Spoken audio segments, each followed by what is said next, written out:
Class to Class. Sa pagbukas ng tarungkahan, nakita nila Kulas ang napakalaking palasyo. Nandito na pala tayo sa lugar ng Epiko. Ano nga ba ang epiko?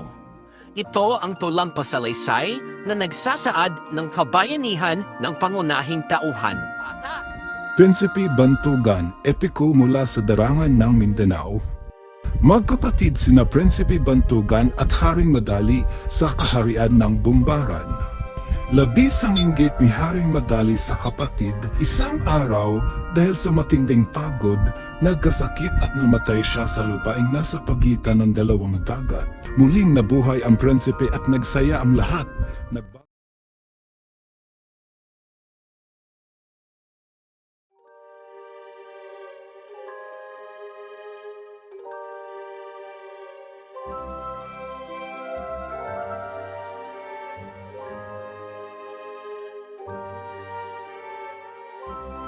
Ano kayang meron? Ba't ang dami mga bata? Baka punta nga. Ay, sandali lang, Kulas! Iyan si Lola Talas. Mahilig siyang magkwento sa mga bata. Wow! Makikinig rin po ako sa kanya. Oo, Kulas, pero bago ang lahat, narito muna ang mga layunin sa episode na ito. Una, natutukoy ang mga elemento ng maikling kwento gamit ang graphic organizer. Pangalawa, makabubuo ng sariling opinyon patungkol sa mga karakter ng maikling kwento. Ano pa bang inihintay natin? Tara na at maupo. O mga bata, kwentuhan na sa mga manunood. Samahan niyo ako at makinig sa aking kwento. Ngayon, ang atin namang pag-uusapan ay ang buhay ni Reynang Matapat. Ito ay isang maikling kwento mula sa Cotabato. Reynang Matapat, maikling kwento mula sa Cotabato. Si Reyna Sima ay isa sa mga reyna na namumuno ng isang kaharian sa ating kapuluan.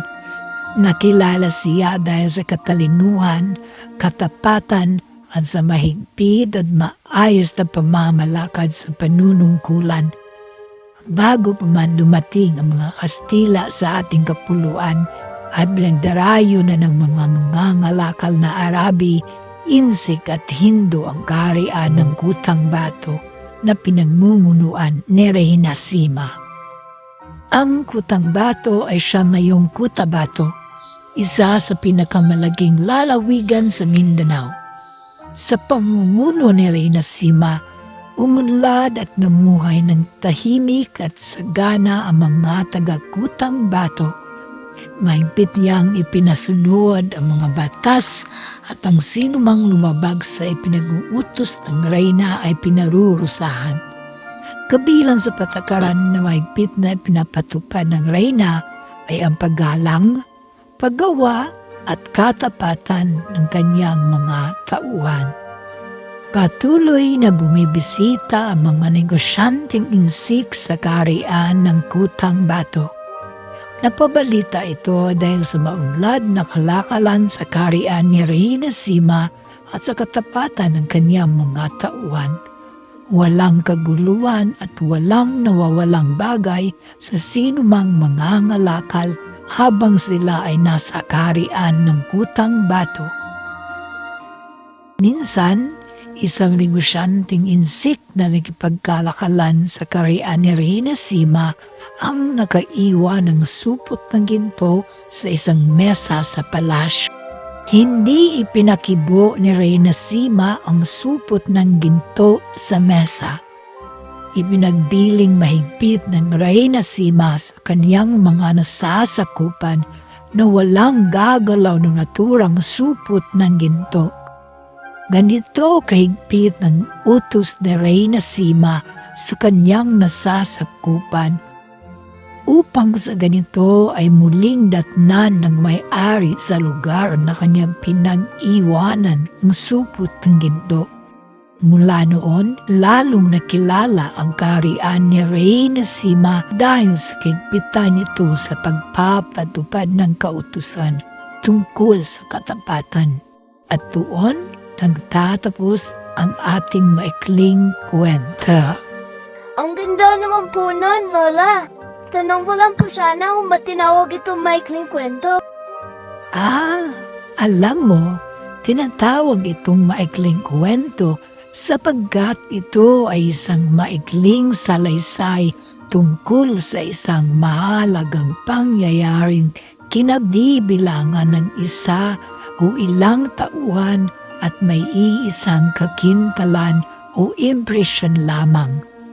At alam mo ba na si Diogracias A. Rosario ay ang tinaguriang ama ng maikling kwento sa Tagalog? Ito ay umunlad noong panahon ng Amerikano. Nagkaroon ito ng sariling pitak sa mga payadang muling pagsilang. Ganun po ba, Lola? Di ba po may mga elemento ang maikling kwento? Meron nga, Kulas. Sasabihin ko ito kapag nasagutan ninyo ang aking mga katanungan patungkol sa maikling kwento kanina. Ang lahat ay maghanda ng malinis na papel at sa mga manunood, maaaring i-post ang video na ito upang mabigyan ng oras ang inyong pagsagot.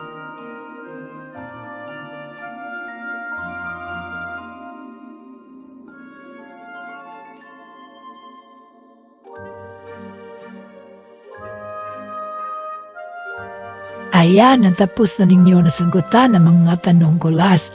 Ngayon ay sasabihin ko na ang mga elemento ng maikling kwento. Mayroong 7 elemento ng maikling kwento. Ito ay ang tauhan, tagpuan, saglit na kasiglahan, suliranin o tunggalian, kasukdulan, kakalasan at wakas. Una ay ang tauhan. Ito ay ang mga pangunahing karakter o mga tao na gumaganap sa eksena.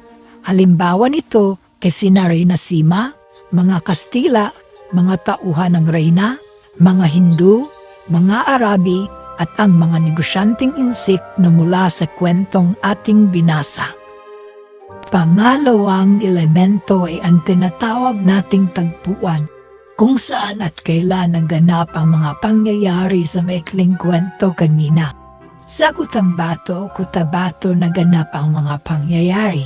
Pangatlo ay ang saglit na kasiglahan. Ito ang pagkikilala sa pagsubok na darating sa mga tauhan. Ang 4 naman ay ang suliranin o tunggalian. Ito ang paglaban sa tao laban sa kalikasan, tao laban sa sarili, tao laban sa tao at tao laban sa lipunan. Anong minsan may isang negosyanteng insik ang nakaiwan ng isang supot na ginto sa kanilang palasyo, ito ang suliranin o tunggalian ng kwento. Panglima naman ay ang kasukdulan. Dito mahiwatigan kung mabibigo o magtatagumpay ba ang tauhan sa paglutas ng problema. Sa parte ng kwento na kung saan walang sinuman ang gumalaw ng naiwang supot ng ginto ng insik, dahil ito ang dili ng Reyna Sima sa kanyang mga tauhan. Sa paraang iyon, madaling makikita ng may-ari ang kanyang naiwanan. Ito ang kasukdulan. Ang pang-anim na elemento naman ay ang kakalasan. Ito yung kinalabasan o resulta sa mga pangyayari. Ang panghuli ay ang tinatawag na wakas, kung saan malalaman natin ang kahinatnan ng mga pangyayari.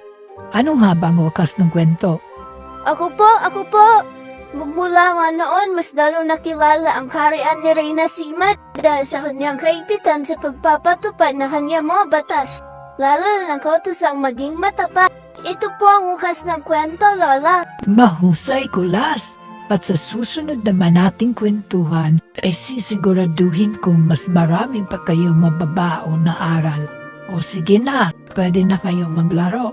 Kulas, gusto niyo bang sumama sa amin? Manunood kami ng dula mamaya. Sige, sasama kami. At dahil natapos na nating lakbayin ang mga iilan na mga anyong pampanitikan sa Mindanao, dumako naman tayo sa panghuli. Ito ay ang dula. Halina kayo mga bata at sabay-sabay natin itong tuklasin.